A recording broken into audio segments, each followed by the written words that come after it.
guys, Manchester City have just beaten Newcastle by 2-0 in what was an interesting game because it felt as though Newcastle definitely had the better chances in this game, and probably it was an even game, I would say.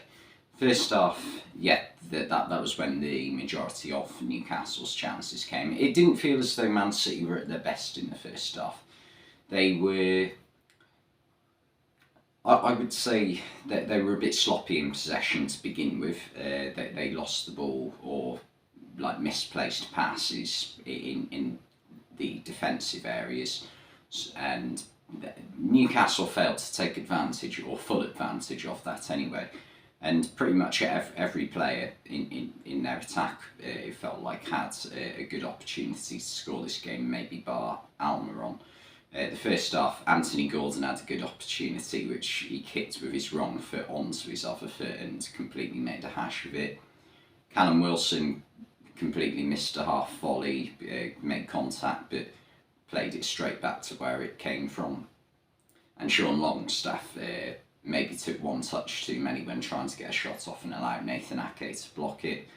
Joe Linton completely missed a chance early on in the second half. Just too many wasted opportunities in this game from Newcastle that in my opinion, they should have scored at least twice. And City, they got the opening goal about 15 minutes in through Phil Foden, and it's just an amazing goal. Rodri plays it out to him wide. De Bruyne makes a brilliant run just to create a little bit of space. Don't get me wrong, it's not enough space where you look at Foden and you think, oh, he should score, he should run past everyone and score.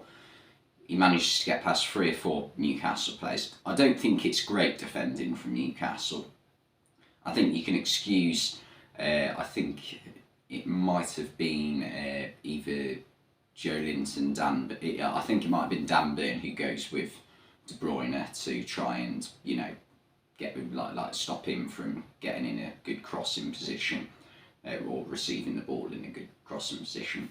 But then Foden's also got Burn, and then he's got Bruno Guimaraes, Sven Botman and Joe Linton around him. And between them, they've got to do enough to stop him, and it's too easy for Foden to get past all of them. And he gets shot off it, and second week in a row, Sven Botman's managed to sort of deflect a shot past his own keeper. I'm not saying that Nick Pope would have saved it, but I mean it just made it so there was no chance that Pope could save it. So it's just one of them really. A similar thing happened to Karius last week with a deflection off a Botman shot.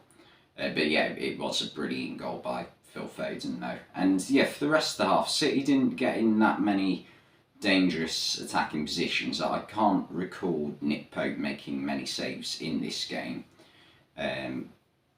So yeah, it wasn't City at their attacking, free-flowing football best, if that makes sense. Whereas Newcastle, they were sporadically getting chances throughout the half, and then in the second half, the first 15 minutes, it just looked as though Newcastle are going to get back into this.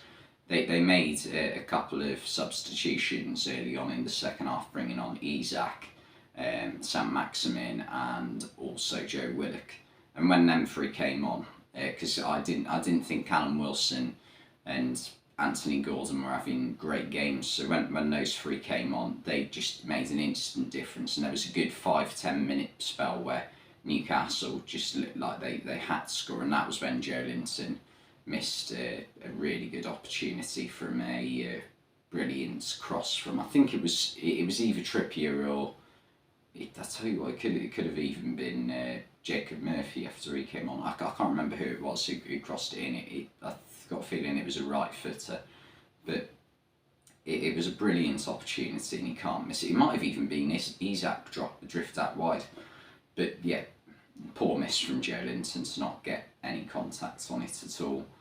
And yeah, City made a change from that point on because it felt as though the way that City had set up with De Bruyne almost playing as a second striker to Haaland, almost like a 4-2-4 formation.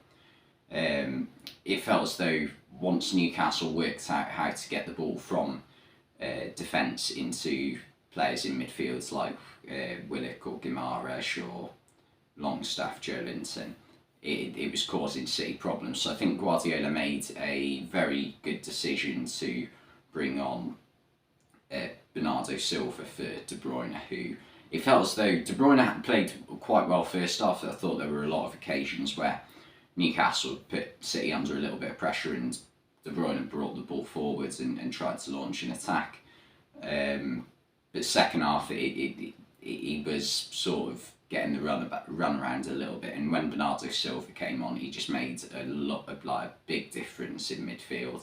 It just gives City that extra legs, and it stopped Newcastle's intense style of forward football from completely overrunning City. And yeah, Bernardo Silva, I mean, within like 2 or 3 minutes after coming on, he scored a brilliant goal. And I mean, I would say Newcastle had 4 chances in this game at least that were easier than Bernardo Silva's goal. It was just a superb strike. The power he gets on it when he's stretching for it quite badly. Like he's having to, you know, like his leg is fully extended once he's hit that ball, which is quite rare when the ball is, you know, like bobbling on the ground. So yeah, he did well considering the position he was in to score that opportunity, Bernardo Silva. And that pretty much put the game to bed, and I think you could sort of tell from the way that Eddie Howe was setting Newcastle up from that point on. It was almost as though he just didn't want to concede anymore, as much as he wanted to score another. He didn't score any. I mean, as much as he wanted to score. And yeah, goals have been a problem for Newcastle this year in 2023. They've scored a few in the League Cup, but in the league, I think they said at the start of the game they've only scored 3 goals, which off the top of my head were Miguel Almiron against Bournemouth, Joe Willock against Chelsea, and got a feeling Alexander Isak scored the last minute winner against someone, but I really can't remember who it was. I can describe the goal. Callum Wilson just has the opportunity to shoot but puts it back across. I've got a feeling it might have been West Ham it was against. Not 100% sure though. But that's just off the top of my head. So yeah, it's not going well for Newcastle scoring goals. Defensively, they're still doing all right. They defended well against Liverpool the other week. Didn't concede after having a man sent off, and were probably the better side in that game, to be honest.